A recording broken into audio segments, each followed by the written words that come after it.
toute la joie de sa richesse jusqu'à ce qu'il va demander à Dieu pardon. Là, tu as le Saint-Esprit.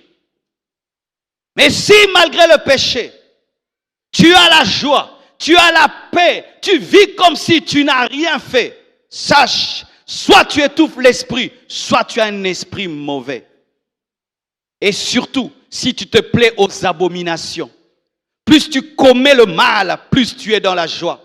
Je connais un homme qui se plaisait à coucher avec les sœurs de sa femme, les nièces de sa femme, à coucher avec tous les membres de la famille de sa femme. C'était un plaisir. Il se comportait comme un chasseur. Mais oui, mon frère, tu te vantes de toutes tes conquêtes. Maintenant j'ai celle-ci, maintenant j'ai celle-là, maintenant j'ai celle-ci, maintenant j'ai celle-là. Un homme qui a le Saint-Esprit ne peut se réjouir de pécher et de pécher encore. Tu voles et tu es heureux. J'ai volé encore, j'ai volé, ils ne m'ont pas attrapé. Des filles qui se plaisent à prendre les maris d'autrui.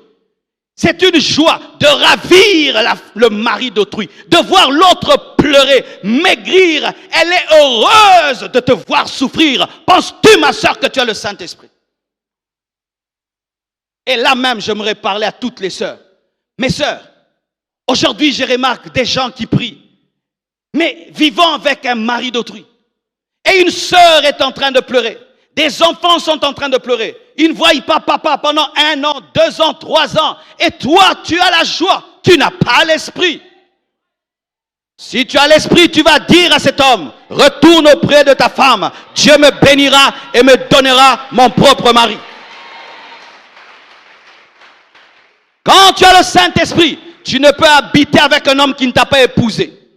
Je répète, quand tu as le Saint-Esprit, tu ne peux habiter avec un homme qui t'a épousé. Tu n'auras jamais la joie. Lorsque Jésus-Christ a rencontré la femme samaritaine et qu'elle voulait boire son eau, qu'est-ce qu'il lui a dit? Amène ton mari. Elle a dit, je n'en ai pas. Je n'en ai pas. Mais elle avait un mari qui n'était pas son mari. Je défie toutes les femmes qui sont ici, qui disent avoir le Saint-Esprit. Mais vous vivez avec des hommes qui ne vous ont pas épousé. Quittez ces maisons. Je vous défie, quittez ces maisons, quittez ces hommes. Je vais te donner une stratégie, ma soeur. Donnez-moi la main.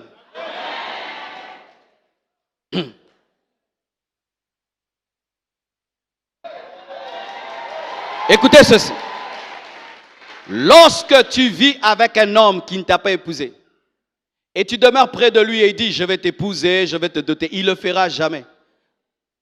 Quitte-le, rentre chez vous, ou prends ton appartement, il va t'épouser rapidement. Parce qu'on reconnaît la valeur d'une chose qui est lointaine.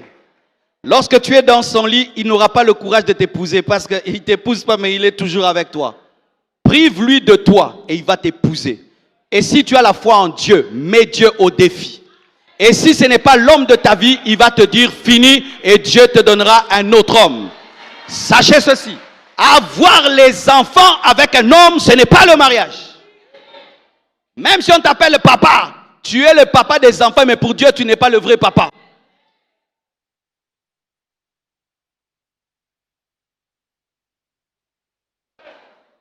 Vous savez, aujourd'hui, le christianisme est devenu faible parce que les gens viennent écouter la parole de Dieu pour s'amuser. Ils ne viennent pas écouter la parole de Dieu pour la pratiquer. Lorsque le réveil a commencé, mes frères, il y avait des centaines de femmes qui vivaient avec des maris d'autrui qui les ont abandonnés. Et ce sont devenues des puissantes servantes de Dieu.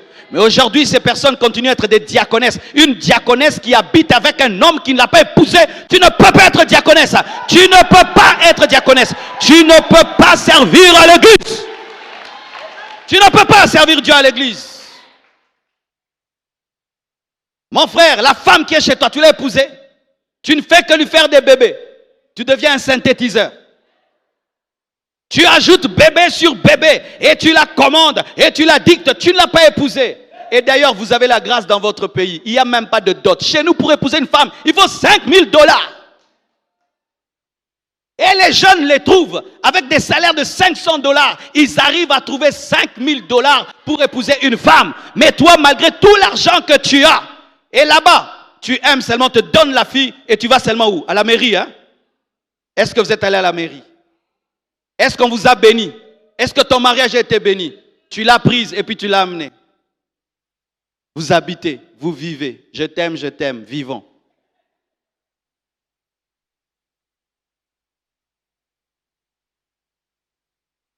Mes frères et sœurs, un homme qui a le Saint-Esprit ne supporte pas le péché.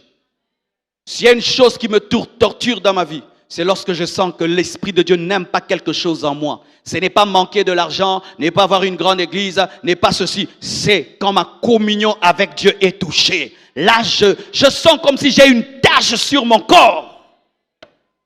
D'où te vient la joie quand tu es dans le péché? La joie qui vient dans le péché vient des démons. Ça vient des démons parce que les démons fonctionnent avec le principe de la profanation. Plus tu profanes les choses saintes, les démons se réjouissent. Plus tu fais le mal, les démons se réjouissent. Cet amour du péché que tu as, cette recherche du péché, tu es même devenu ingénieux dans le péché. Ingénieux dans le péché. Oh Seigneur, il y a aujourd'hui même des femmes qui font des choses dans leur téléphone que leur mari ne connaît pas. Ils ont des codes bizarres dans leur téléphone.